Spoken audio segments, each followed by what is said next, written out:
Komai kike so kawai faɗa min zanyi, ƙaunar ki zuciya take ta yi mini yawo.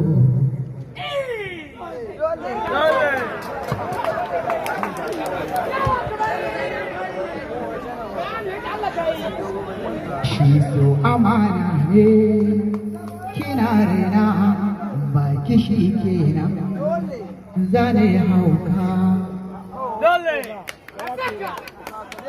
So da alƙawari ya fi ƙarko, na san ki ba wuce ba zan yi rayuwa ba, ki duba ni.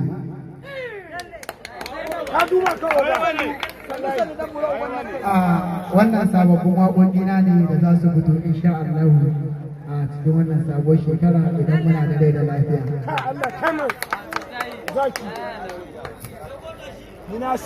Ƙunar ki nake da gaskiya ke waki saka, idan na bar ki ɓangaren sunai rakon, ina kwamari da ke rike ki wuce mi, ina duba soji ne na rayuwa kanina. Idan soya rasa mazauni zuciya, ana alkinta kikin zamo ta mutar,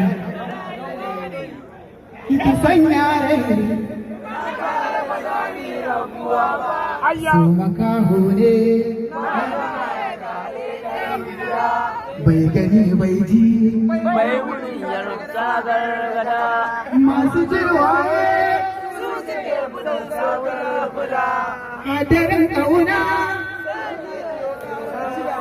a gaskiyar zance san kiya taɓa min zuciya, mai riga kyau tafiyar ki ɗaya bayan ɗaya, zazzaba ba duk abin da kike so ki ban umarni zan yi iya, murmushin ƙauna ki gare ni san mafita. Ina dogo jarumin waka na gaban malmomin kwamanda karka shiga tunani ka ga akwai shaida idan ka bari aka da mu a rawa jazumula ya dauka in ka bari aka da mu a waka janar jazumula ya dauka yanzu na shaida